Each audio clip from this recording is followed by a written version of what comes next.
तो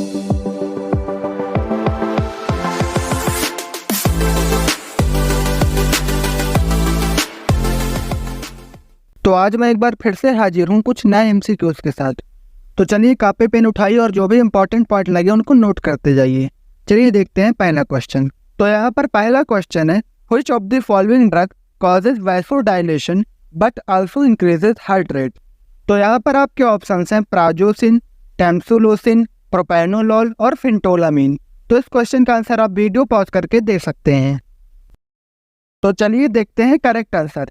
इस क्वेश्चन का करेक्ट आंसर होगा फिंटोलामीन। देखिए फिंटोलामीन एक आपका नॉन सेलेक्टिव अल्फा ब्लॉकर है, मीन्स कि अल्फा 1 और अल्फा 2 इन दोनों रिसेप्टर्स को ब्लॉक कर देगा। तो जब ये अल्फा 1 को ब्लॉक करेगा तो उसकी वजह से वैसोडाइलेशन होगा, बट जब ये अल्फा 2 रिसेप्टर्स को ब्लॉक करेगा तो आपको पता है कि अल्फा 2 रिसेप्टर ऑटो रिसेप्टर होते हैं और वो नॉर एड्रेनालिन के रिलीज को डिक्रीज कर देते हैं। बट जब ये उनको ब्लॉक कर देगा तो उसकी वजह से नॉर एड्रेनालिन का रिलीज बढ़ जाएगा और फिर नॉर एड्रेनालिन की वजह से आपका हार्ट रेट बढ़ जाएगा। तो इस तरीके से फिंटोलामीन आपकी ऐसी ड्रग है जो कि वैसोडाइलेशन के साथ साथ हार्ट रेट इंक्रीज भी करती है। तो चलिए देखते हैं नेक्स्ट क्वेश्चन। तो यहाँ पर नेक्स्ट क्वेश्चन है, which of the following drug used in phaeochromocytoma. यहाँ पर आपके ऑप्शंस हैं फिनॉक्सीबेंजामिन, फिंटोलामीन, टोलाजोलिन या फिर प्रोपेनोलॉल। तो इस क्वेश्चन का आंसर भी आप वीडियो पॉज करके दे सकते हैं। तो चलिए देखते हैं करेक्ट आंसर।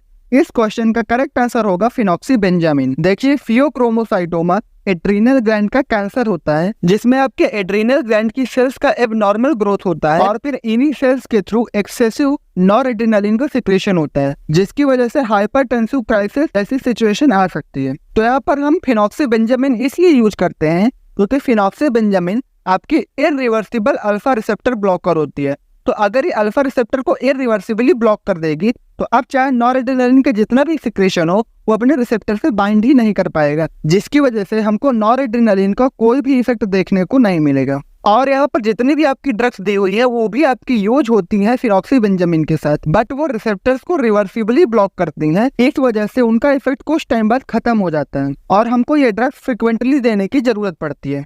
इसलिए यहाँ पर आपका करेक्ट आंसर जो होगा वो होगा फिनॉक्सीबेंजामिन। यहाँ पर और भी ड्रग्स और उनके यूजेस दिए हुए हैं जिनको आप इस टेबल से देख सकते हैं। तो चलिए देखते हैं नेक्स्ट क्वेश्चन।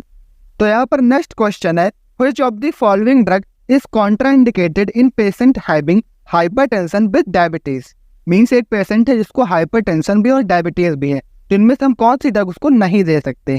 तो यहाँ पर आपके ऑप्शन है मेटोप्रोलॉल, कार्वेडिलॉल, इस्मोलॉल या फिर प्रोपेनोलॉल। तो इस क्वेश्चन का आंसर भी आप वीडियो पॉज करके दे सकते हैं। तो चलिए देखते हैं करेक्ट आंसर। इस क्वेश्चन का करेक्ट आंसर होगा प्रोपेनोलॉल। देखिए प्रोपेनोलॉल आपकी नॉन सेलेक्टिव बीटा ब्लॉकर होती है। तो अगर किसी पेशेंट को हाइपरटेंशन के साथ डायबिटीज भी है तो ये बात तो पक्की है कि वो डायबिटीज के लिए आपकी हाइपोग्लाइसेमिक एजेंट जैसे कि सल्फोनिल यूरिया वगैरह ले रहा होगा। और सल्फोनिल यूरिया का मेजर एडवर्स इफेक्ट होता है हाइपोग्लाइसीमिया, मीन्स ये एक्सेस में आपके ब्लड ग्लूकोज लेवल को कम कर देगा। वहीं दूसरी तरफ मैंने आपको बताया था कि जो आपके बीटा 2 रिसेप्टर्स होते हैं वो बॉडी को एनर्जी प्रोवाइड करने के लिए आपके ब्लड ग्लूकोज लेवल को बढ़ाने का काम करते हैं।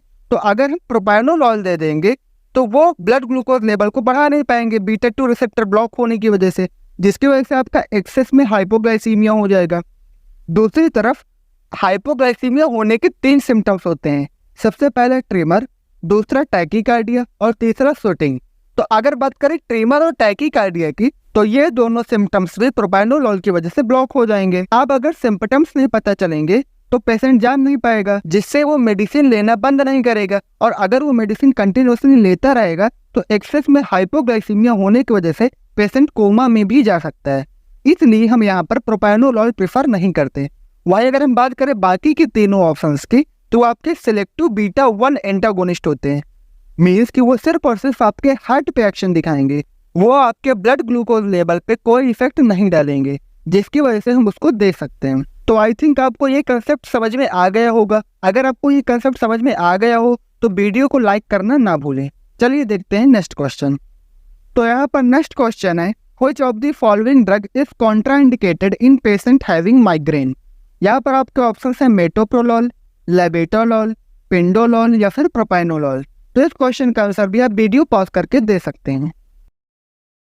तो इस क्वेश्चन का करेक्ट आंसर होगा पिंडोलॉल। देखिए, माइग्रेन आपका ऐसा डिसऑर्डर है जिसमें आपके ब्रेन में ब्लड वेसल्स की डायलेट हो जाने की वजह से एक्सेस में पेन होता है। तो यहाँ पर ट्रीटमेंट स्ट्रेटजी ये होनी चाहिए कि यहाँ पर हम कोई ऐसी ड्रग दें जो ब्रेन की ब्लड वेसल्स को कॉन्स्ट्रिक्ट कर दें। देखिए, जो ब्रेन की ब्लड वेसल्स होती है वहां पर आपके बीटा 2 रिसेप्टर होते हैं जिनकी वजह से आपका वैसोडायलेशन होता है। तो अगर हम कोई बीटा ब्लॉकर दे देंगे तो वहां पर वैसोकॉन्स्ट्रिक्शन होगा जिसकी वजह से हमको पेन से रिलीफ मिलेगा। बट जो आपकी पिंडोलॉल होती है उसमें इंट्रिंसिक सिम्पैथोमाइमेटिक एक्टिविटी होती है, मीन्स कि वो बीटा रिसेप्टर पर एगोनिस्टिक एक्टिविटी भी शो करेगा जिसकी वजह से वहां पर वैसोकॉन्स्ट्रिक्शन नहीं करा पाएगा। इस वजह से पिंडोलॉल को हम माइग्रेन में प्रेफर नहीं करते। तो इस टेबल में आप ऐसी सारी ड्रग्स को ट्रिक के साथ देख सकते हैं जिनके पास इंट्रिंसिक सिम्पैथोमाइमेटिक एक्टिविटी होती है। तो चलिए देखते हैं नेक्स्ट क्वेश्चन। तो नेक्स्ट क्वेश्चन है, which of the following drug is most commonly used in patient having CHF। तो इसका ऑप्शन है आपका मेटोप्रोलॉल, कार्वेडिलॉल, पिंडोलॉल या फिर प्रोपेनोलॉल। तो इस क्वेश्चन का आंसर भी आप वीडियो पॉज करके दे सकते हैं। तो इस क्वेश्चन का करेक्ट आंसर होगा कार्वेडिलॉल। देखिए, जो कार्वेडिलॉल होता है इसमें बीटा ब्लॉकिंग के साथ साथ अल्फा ब्लॉकिंग एक्टिविटी भी होती है। इसके अलावा इसमें एंटीऑक्सीडेंट और एंटी माइटोजेनिक एक्टिविटी भी होती है। इस वजह से ये आपकी बेस्ट बीटा ब्लॉकर होती है जो कि CHF की ट्रीटमेंट में यूज की जाती है। तो बच्चों, इस वीडियो में यहीं तक। अगर आपको वीडियो से कुछ सीखने को मिला हो तो वीडियो को लाइक और चैनल को सब्सक्राइब करना ना भूलें। इसके अलावा आप हमारे प्रीवियस वीडियो भी देख सकते हैं। ये वीडियोस आपको इसी वीडियो के डिस्क्रिप्शन बॉक्स में या फिर हमारी प्लेलिस्ट में मिल जाएंगे। तो चलिए मिलते हैं नेक्स्ट वीडियो में।